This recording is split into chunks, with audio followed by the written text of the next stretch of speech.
ইমামের বিরুদ্ধে কথা বলেন বা বিচার করেন, তাহলে আপনি একটা মানুষ না, একটা শয়তান।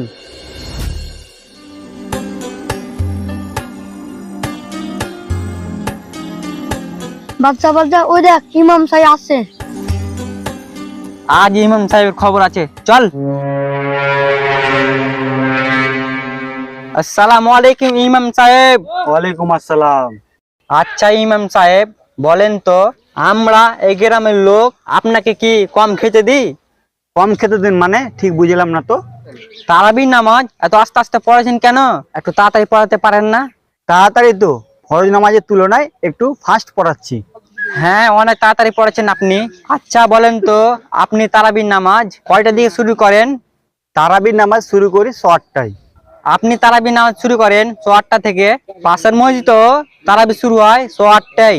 একই সাথে তারাবি শুরু করে পাশের মসজিদে তারাবি শেষ করে এক পরান ঘুম হয়ে যায়, আর আপনার তারাবি শেষ হয় না। ও, এবার বুঝতে পেরেছি, তাহলে আপনার ঘুমের সমস্যা। তবে একটা কাজ করতে পারেন, আজ থেকে পাশের মসজিদে তারাবি পড়তে যাবেন, এতে আপনার কোনো সমস্যা হবে না। আপনার সাহস কতখানি আমাকে পাশের মসজিদে তারাবি পড়তে যেতে বলছেন? আপনি জানেন আমি কার ছেলে? আসলে নামাজ পড়াতে দেরি হচ্ছে, এটা একমাত্র আপনি প্রথম বললেন, ওই জন্য সমাধানটা একান্ত আপনাকে দিলাম। আর আপনি যদি তারাবির নামাজ ধীরে পড়ার জন্য বা একটু স্লো করার জন্য ইমামের বিরুদ্ধে কথা বলেন বা বিচার করেন, তাহলে আপনি একটা মানুষ না, একটা শয়তান। নামাজে দাঁড়িয়ে সব মুসল্লি নামাজ পড়ে, আর আপনাকে শয়তানে সাহালায় কি নামাজ কখন তাড়াতাড়ি শেষ হবে। একটা কথা বলি, ইবাদতের আসল মাধ্যম হলো নামাজ, আর তারাবির নামাজ হলো রমজান মাসের এক্সট্রা একটি সোয়াবের সুযোগ। আর এই তারাবি পড়ে আল্লাহর সন্তুষ্ট অর্জন করবেন। কিন্তু আপনি আল্লাহর সন্তুষ্ট অর্জন করে ইবাদত করতে যেয়ে মজা যদি না পান, তাহলে তো আপনার ইবাদত করে কোনো লাভ হলো না। আপনি আগে একটা ভালো ডাক্তার দেখান।